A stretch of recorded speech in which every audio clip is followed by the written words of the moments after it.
Salut tout le monde, aujourd'hui on se retrouve pour une nouvelle vidéo Bookshelf Tour. Je l'aime. C'est un peu ma meilleure amie, cette bibliothèque. Elle connaît tous mes crushs, mes book boyfriends, comme par exemple Elias dans Une braise sous la cendre, ou Evan dans Ma raison de vivre, vraiment le mec parfait. Bishop dans The Book of Ivy.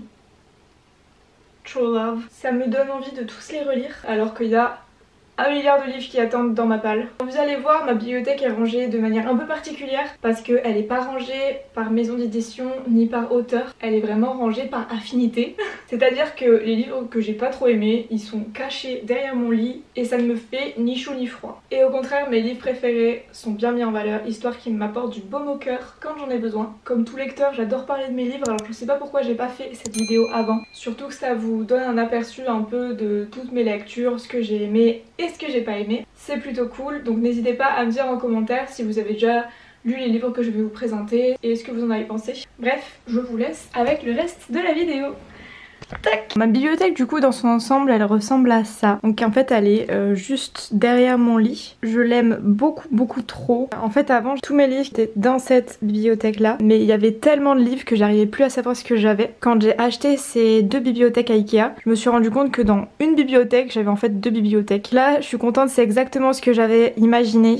C'est beaucoup plus espacé, puis j'ai pu ranger un peu mieux les livres en fonction de ma palle ou en fonction des séries. Comme vous pouvez le voir, là-bas c'est ma table de chevet et ici du coup il reste encore pas mal de place. Si j'achète de nouveaux livres, je pourrais facilement les caser là-haut. Alors on va commencer d'abord par cette petite bibliothèque. Tout en haut c'est pas très intéressant puisque ça parle pas de livres, même si j'adore cet étage. On a toutes les petites figurines que j'adore. On a Zoro, Killua qui vient directement du Japon que ma meilleure amie m'a ramené, Harley Quinn que j'adore, un petit porte-clés ninja, Link, on a aussi un beau vase que j'avais acheté à Emmaüs pour 1 € que j'ai hâte de remplir avec des fleurs. L'étage d'en dessous pareil, il n'y a pas grand chose, il y a ma jolie plante que j'adore, j'aimerais beaucoup m'en acheter une autre parce que moi j'adore les plantes d'intérieur, je trouve ça trop mignon et c'est un peu comme mes enfants.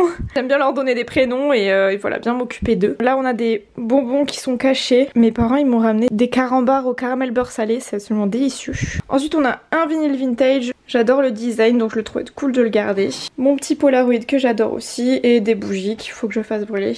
L'étage du dessous je le trouve très satisfaisant puisque c'est un peu l'étage de mes sagas. Faut savoir que j'ai rarement toutes les sagas dans mes bibliothèques parce que j'achète la plupart de mes livres dans les vides-greniers et c'est assez rare de tomber sur toute la série ou alors on tombe pas forcément sur les bons tomes ou sur les livres qu'on veut. Donc tout d'abord on a Ma raison de vivre, j'avais adoré le tome 1, j'avais trouvé le tome 2 d'occasion aussi et le tome 3 je l'avais lu en e-book. J'avais vraiment beaucoup aimé le début de l'histoire et les 2 autres tomes ça m'avait un peu moins plu. On a Les âmes vagabondes qui est un de mes one-shots préférés, vraiment j'ai adoré. Pour le coup c'est pas un livre où il se passe grand chose mais j'avais vraiment beaucoup aimé le concept. D'ailleurs si vous avez des one-shots à me conseiller n'hésitez pas parce que je trouve que c'est un peu compliqué à trouver. Je trouve toujours des choses à dire sur les one-shots, c'est toujours trop court, pas assez approfondi. Ensuite on a une série que j'avais lue quand j'étais plus jeune, je me rappelle plus trop l'histoire mais il faudrait que je les relise. D'ailleurs la couverture je la trouve très moche.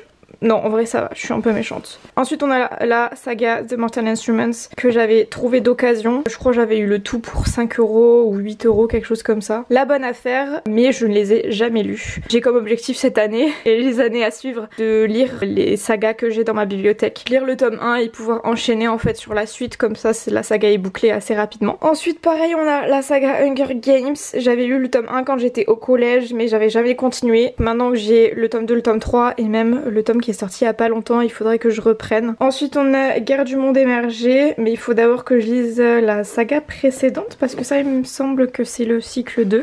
J'avais beaucoup aimé le tome 1 donc il faut vraiment que je continue la suite. Six of Crows, j'avais bien aimé aussi mais il faudrait que je le relise parce que je crois que j'avais pas tout compris parce que j'étais pas très attentive à ma lecture. Ensuite l'étage du dessous c'est mon étage préféré puisque c'est l'étage de mes sagas préférées. On a tout d'abord Zelda Emerald que j'avais lu au collège, que j'avais absolument adoré. J'adore la couverture du tome 1 mais la couverture du tome 2 et du tome 3 est absolument terrible. C'est une saga fantastique un peu avec des fées. Faudrait que pareil je continue pour lire la suite parce que c'est vraiment une série que j'adore. Ça a été mon livre préféré pendant très longtemps. Ensuite je suis en train de relire là en ce moment même la saga des Chroniques lunaires. J'ai lu le tome 1, le tome 2 et là vous voyez que j'ai enlevé le tome 3 parce que je l'ai mis sur ma table de nuit pour pouvoir le lire. C'est une saga que j'adore, on la présente plus. J'adore l'écriture de Marissa Meyer, j'adore ses univers, vraiment on peut pas passer à côté. C'est une très bonne saga qu'on soit jeune ou plus âgé. Je trouve que c'est un peu pour toutes les générations. En le relisant, je trouve qu'il y a quelques facilités dans le scénario, mais c'est toujours efficace. J'ai trop hâte de lire la suite.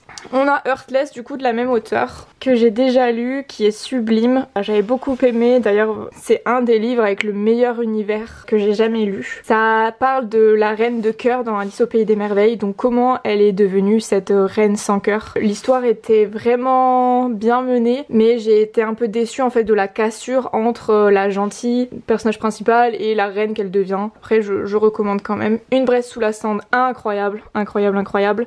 J'adore, d'ailleurs il faudrait que je m'achète pareil la suite. Hop, Dobby. The Book of Ivy, j'avais lu le tome 1 dans ma bibliothèque, c'est pour ça que je l'ai pas, mais c'est une de mes séries préférées. En plus en 2 tomes, donc c'est rapidement lu.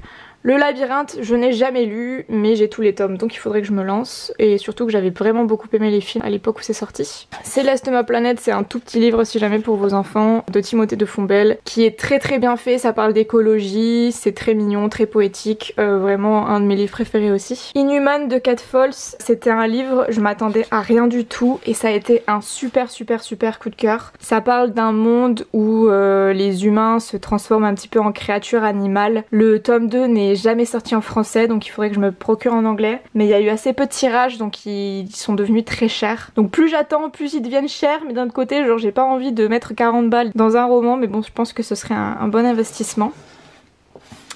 Ici on a Un palais d'épines et de roses de Sarah J. Maas. J'avais lu le tome 1, j'avais vraiment bien aimé, mais je sais pas du tout quoi m'attendre pour la suite. Ensuite, l'étage du dessous, alors ça c'est mes dernières acquisitions, donc on a Le Chant d'Achille qui a été recommandé par vraiment beaucoup de personnes, que ce soit sur Booktube ou BookTok, donc j'ai très hâte de me plonger dedans, apparemment ça fait bien pleurer. Et on a pareil La vie invisible d'Adi Larue que je trouve incroyable, genre regardez cette illustration, elle est vraiment super belle.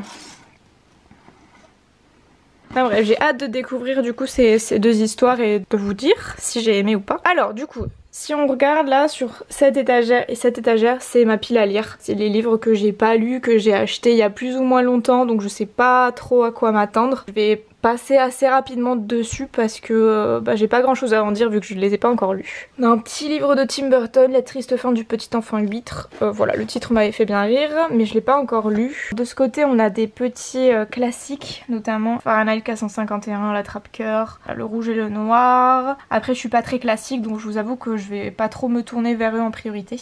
Les Chérubs que j'adore, si vous avez des enfants, franchement, n'hésitez pas à leur acheter ça. C'est l'histoire d'enfants qui deviennent des espions et qui du coup démantèlent des grosses affaires. Toujours un plaisir de lire un nouveau tome. Même si c'est pas forcément ma tranche d'âge, c'est toujours une lecture doudou. Quand je sais pas quoi lire, je lis ça. On a aussi Musso, John Green. Je vous avoue, c'est pas mes auteurs préférés. Moi j'aime bien les lectures un peu plus fantastiques. Donc quand ça parle de la vie de tous les jours, je m'ennuie un petit peu. Les Cartographes, c'est un livre qui a l'air super. Dans un monde un peu steampunk, de voyage dans le temps, de voyage dans le monde aussi. Ma soeur l'a lu, elle avait vraiment bien aimé, donc il faudrait que je lise aussi. Et du coup à côté, on a Divergente que j'ai jamais lu, les Mathias Malzieu.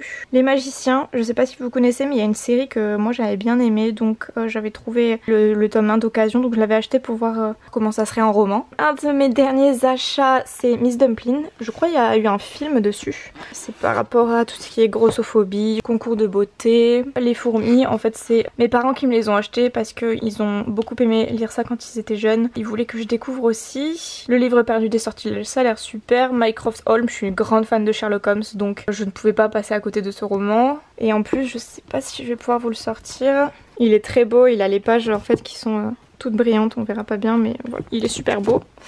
Ready Player One, j'ai vu le film, j'ai bien aimé, mais j'ai peur de pas trop accrocher avec le livre et de pas avoir toutes les références de films et de jeux vidéo. On verra bien. Au-dessus, comme je le disais, du coup, c'était ma petite table de nuit. Donc généralement, ce que je fais en fait, c'est que je mets les livres que j'ai le plus envie de lire. On a ma liseuse, Cress, comme je vous l'ai dit, de Promise Neverland et d'Or et d'Oreiller que j'ai emprunté à la médiathèque, que j'ai déjà lu. Promise Neverland, c'est un classique très bien. J'ai hâte d'emprunter la suite. D'or et d'oreiller, j'en ai pas mal entendu parler et pour le coup j'ai pas été déçue. C'est une histoire un peu particulière d'une jeune fille qui va se rendre dans un château avec un lord parce que ce dernier cherche une épouse et en fait il fait passer des tests à ses prétendantes. Des tests qui sont un peu particuliers. Et ce que j'ai adoré en fait c'est que c'est un univers très loufoque qui aborde des sujets sur la sexualité, tout ça. Voilà, je le conseille si jamais. Je lis aussi de temps en temps La formation de l'acteur de Konstantin Stanislavski que je trouve super. Alors vous voyez j'ai pas beaucoup lu hein, mais à chaque fois que je le lis je souligne, surligne, corne les pages, prends des notes, c'est hyper intéressant. Ensuite un roman qu'un ami m'a prêté qui est en anglais, c'est en fait un webtoon qui a été publié. C'est tout mimi, ça parle de deux jeunes sorciers qui font un peu plein de bêtises, qui sont pas vraiment doués pour la magie mais qui font un peu de leur mieux. Ça me rappelle un peu dans le style Little Witch Academia. J'avais vu l'anime et j'avais bien aimé, ça y ressemble un petit peu. Là, les étages du bas, ce sont des livres que j'ai lus il y a pas mal de temps et que je garde mais c'est pas dit qu'un jour en fait je les revende.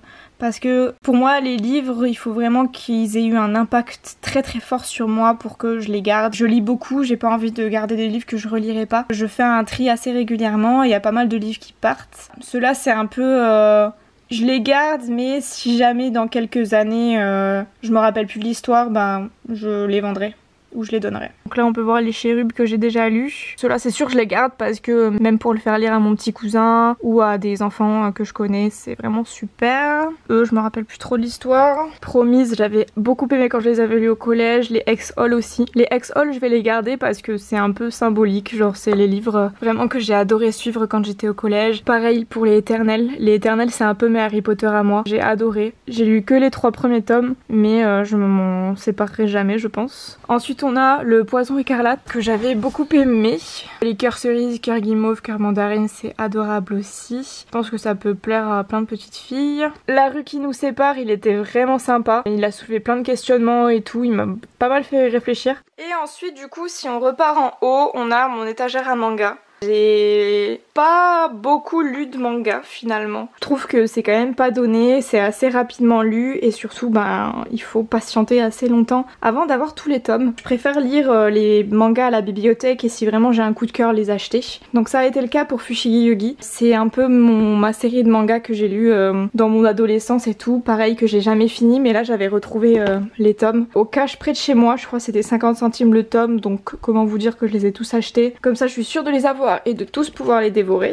Là on a du coup des débuts de série. Grendel c'est sympa, c'est une petite série en 3 tomes que j'ai bien aimé même si j'ai été déçue de la fin. On a quelques Hunter x Hunter que j'ai trouvé en vide-grenier, c'est un de mes animes préférés donc je les ai forcément achetés et je les ai lus d'ailleurs. Voilà, j'adore. Les hymnes, regardez-moi cette magnifique couverture. Si ça vous donne pas envie de les lire, je comprends pas. Il y a 11 ou 12 tomes il me semble et c'est trop bien. Trop bien. J'adore l'humour, j'adore les dessins, j'adore l'univers. Ça se passe de nos jours mais aussi à l'époque des pyramides. C'est plutôt cool et là-bas rien d'intéressant, on a juste mes jeux de PS4. Et l'étage d'en haut, on a l'étage shoujo. Même si vous... Bon, il y a ma série Made in Abyss que j'adore, j'avais acheté le coffret qui est absolument trop beau. Donc j'ai le tome 5, le tome 6. Il est en rupture de stock à peu près partout mais il faudra que je l'achète. Pareil, c'est une série incroyable, je vous conseille de soit regarder l'anime soit de lire les mangas même si je les ai pas encore lus. C'est génial. Là-bas on a les Lovina que j'avais bien aimé à l'époque. Les Mirumo c'est adorable. Peachy Peachy Pips pareil. Is This Feeling Love, c'était plutôt sympa, c'est une petite série de shoujo en 2 tomes. C'est facilement bouclé, c'est tout mimi, il se passe pas grand chose mais pour les adolescentes c'est toujours sympa. Et là c'est mes anciens jeux de DS. Et du coup pour finir on arrive à l'étage tout au dessus. C'est l'étage en fait de mes livres en anglais. Donc j'en ai pas mal mais surtout ça j'ai lu que chez Termi. D'ailleurs c'est une de mes vidéos si jamais vous voulez aller voir n'hésitez pas. Pareil c'est des livres que j'ai généralement achetés en vide-grenier. Je compte les lire un jour hein, vous inquiétez pas mais je ne sais pas quand parce que je lis quand même plus lentement en anglais qu'en français. La Divergente en anglais ce qui est bien c'est que je l'ai en français donc si jamais il y a quelque chose que je comprends pas je peux aller voir un peu la traduction dans l'autre livre. Just Listen de Sarah Dawson qui est un petit contemporain. To Mimi, A Flash of Blue, One Last Thing Before I Go. Ça c'est des livres qu'une amie m'a donné et qu'elle avait bien aimé. Le Harry Potter que j'avais acheté au Portugal dans une des bibliothèques qui a inspiré J.K. Rowling. Je trouve que cette édition est vraiment magnifique. J'adore les couleurs, j'adore les dessins. Et celui-là en fait, quand je l'ai acheté en vide-grenier, pareil c'était un peu pour sa couverture, mais il s'avère que c'est le tome 2. Donc soit je me procure le tome 1 en anglais, soit je me le procure en e-book, je verrai. En tout cas on peut pas dire hein, que la couverture soit moche.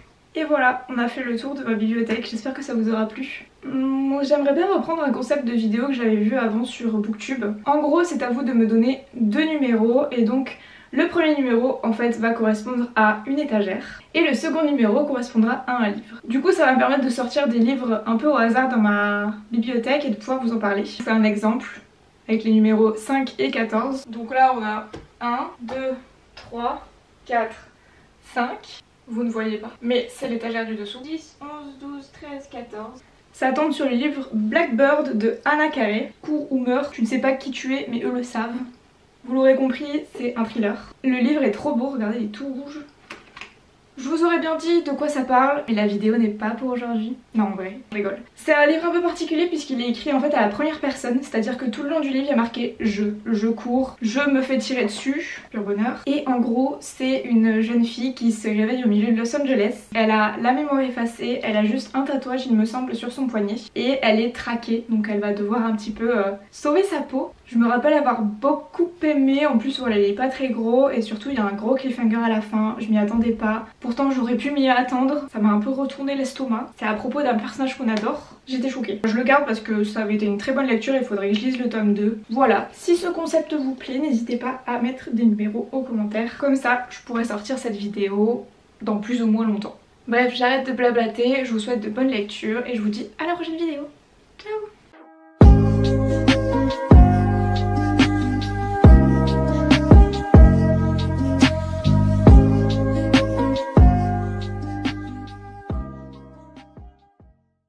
Je viens de me rendre compte à la fin de la vidéo que j'avais qu'une boucle d'oreille. Vous auriez pas pu me le dire?